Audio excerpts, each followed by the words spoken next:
नमस्कार साथियों, मैं पुरुषोत्तम भार्गव। साथियों, आप सभी विद्यार्थियों को एक ऐसी जानकारी देने वाला हूं जिसमें कि रीट पात्रता परीक्षा किस विद्यार्थी की कितने अंकों पर पास होने वाली है। आप लास्ट समय तक इस वीडियो को जरूर देखें, क्योंकि इस सेशन में आपको मैं बताने वाला हूं कि कितने नंबर किस कैटेगरी के विद्यार्थी को लाने पड़ेंगे और उतने नंबर पे ही आपकी रीट पात्रता परीक्षा क्लियर होगी। उससे कम यदि नंबर आते हैं तो आपकी रीट पात्रता परीक्षा क्लियर नहीं होगी। तो सुनिए आज की क्लास में, और जितने भी नए साथी यदि कोई चैनल पे देख रहा है तो वो अपने चैनल को सब्सक्राइब कर ले और इस वीडियो को ज़्यादा से ज़्यादा शेयर करना, इसको लाइक करना, कमेंट करके भी मुझे बताना कि वीडियो आपको कैसा लगा। और आप सभी विद्यार्थियों को एक अच्छी जानकारी, जो विद्यार्थियों के मन में कई बार प्रश्न उठ रहे थे कि कितने नंबर पर परीक्षा पास होती है, कितने नंबर लाने होंगे, तो मैं कैटेगरी वाइज आप सबको कि 2025 में आयोजित होने वाली रीट पात्रता परीक्षा में कितने कम से कम अंक आपको प्राप्त करने होंगे।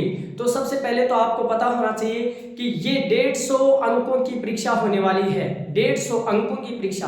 अब उसमें से 150 अंकों में से आपको कितने न्यूनतम अंक लाने होंगे जिससे कि आपकी पात्रता परीक्षा क्लियर हो जाए। तो सुनिए साथियों, आज के सेशन में पुनः कह रहा हूं कि जितने भी साथी हमारे से जुड़े हुए हैं, इस वीडियो को ज्यादा से ज्यादा शेयर करना, वीडियो को लास्ट समय तक देखना, क्योंकि पूरी जानकारी आपको लेनी है। तो इस वीडियो को पूरी और कमेंट करके भी मुझे बताना देखो। देखिए 2025 में रीट पात्रता परीक्षा होने वाली है। पहली बात तो ये कि ये केवल मात्र पात्रता परीक्षा है। इसके बेस पर आगामी समय में कोई भी एग्जाम नहीं, इसके आधार पर कोई सिलेक्शन नहीं किया जाएगा। अभी तक सरकार ने यही क्लियर किया है। तो सुनिए साथियों, 150 अंकों की कुल ये परीक्षा होगी। कुल अंक कितने होंगे? 150 अंक होंगे। इसमें नेगेटिव मार्किंग का भी प्रावधान नहीं किया गया है। तो याद रखिए, नेगेटिव नकारात्मक अंक इसमें नहीं काटे जाएंगे।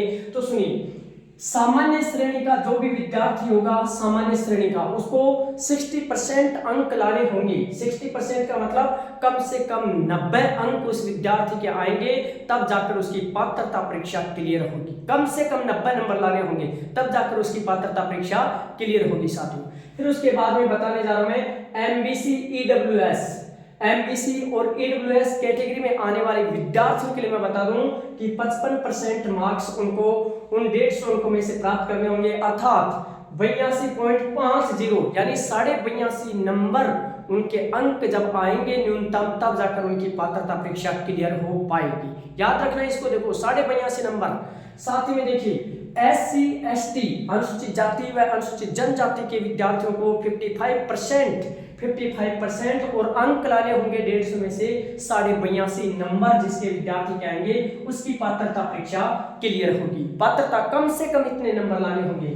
साथ में कि ओबीसी वर्ग के, अन्य पिछड़ा वर्ग के विद्यार्थियों को 150 में से 55% अंक लाने होंगे, अर्थात न्यूनतम अंकों की संख्या कितनी होनी चाहिए? 82.50 अर्थात 82.5 नंबर जिस विद्यार्थी के आएंगे अन्य पिछड़ा वर्ग में, ओबीसी वर्ग के कैटेगरी के विद्यार्थियों के, उनकी रीट की पात्रता परीक्षा क्लियर हो जाएगी। साथ में देखिए विधवा भूतपूर्व सैनिकों के लिए, विधवा और भूतपूर्व सैनिकों के लिए 50% मार्क्स रखे गए हैं। 50% अर्थात उनके 75% अंक आने चाहिए। 75 अंक आने चाहिए। 150 में से 75 अंक उनको आवश्यक होंगे लाने, कम से कम पात्रता परीक्षा उनकी क्लियर हो जाएगी।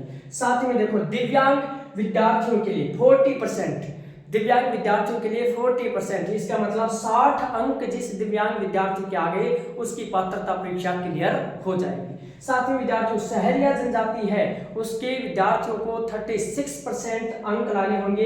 इसका मतलब 150 में से 54 अंक लाने होंगे। परसेंटेज यहाँ पर 36 और अंक यहाँ पर 54 होंगे।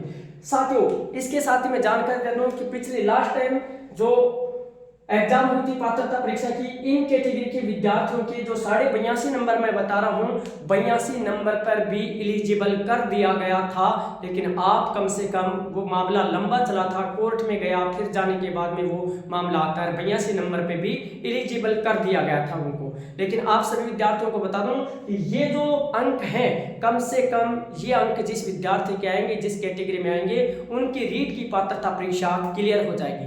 तो आप सभी को ये वीडियो के माध्यम से पता लग गया होगा कि कितने कम से कम मार्क्स हमें लाने होंगे, तब जाकर हमारी रीट की पात्रता परीक्षा क्लियर होगी। बहुत सारे विद्यार्थियों के मैसेज, कॉल और व्हाट्सएप पे मैसेज आ रहे थे कि ऐसा कितने कितने अंक पे हमें ये पात्रता परीक्षा क्लियर हो सकती है कम से कम। तो साथियों, मैंने इस वीडियो के माध्यम से आपको पूरी डिटेल बता दी है, पूरी कैटेगरी वाइज बता दी है कि 150 अंकों में कितने परसेंट अर्थात मार्क्स कितने लाने होंगे, अंक न्यूनतम, जिससे कि आपकी रीट की पात्रता परीक्षा जो 2025 में आयोजित होने वाली है, इन अंकों पर आपकी पात्रता परीक्षा क्लियर हो सकती है। तो आई होप ये जानकारी आप सभी विद्यार्थियों को अच्छे से समझ में आई है और आशा और उम्मीद करता हूं कि आप सभी विद्यार्थी इस जानकारी को ज़्यादा से ज़्यादा विद्यार्थियों में शेयर करेंगे। अपने सोशल मीडिया के जितने भी प्लेटफॉर्म है, चाहे वो व्हाट्सएप ग्रुप है, व्हाट्सएप स्टेटस है, फेसबुक है, सब जगह इस वीडियो को ज़्यादा से ज़्यादा शेयर करना, क्योंकि बहुत सारे विद्यार्थियों को ये जानकारियाँ प्राप्त नहीं है। वो संदिग्ध रहते हैं कि कितने अंक आएंगे, कितने पे पास होगी, पूछते रहते हैं, पूरी जानकारी उनको नहीं मिल पाती है। तो मैं प्रासंगिक तथ्यों के साथ में आपको ये जानकारी पेश की है। जिस भी विद्यार्थी को ये वीडियो अच्छा लगा है तो कमेंट करके जरूर बताएं और इसको शेयर जरूर करना। नया साथी हो वो चैनल को सब्सक्राइब जरूर करना। तो साथियों, ऐसी ही जानकारी मैं अगले और कोई भी जानकारी यदि प्रतियोगी परीक्षाओं से संबंधित आपको प्राप्त करनी है तो मुझे नीचे कमेंट करके बता दीजिए। किसी भी प्रतियोगी परीक्षा की अगर आप तैयारी कर रहे हैं, क्या पढ़ें, किस तरीके से पढ़ें और कैसे किस मैटर को हम ज़्यादा से ज़्यादा अध्ययन करें, ऐसी जानकारी प्राप्त करने के लिए आप मुझे कमेंट करके बता सकते हैं। आज के सेशन में दी गई जानकारी आप सभी विद्यार्थियों को समझ में आई है, पक्का आप शेयर ज़्यादा से ज़्यादा करना। चलिए मिलते हैं अगले सेशन में, तब तक thank you, all the best.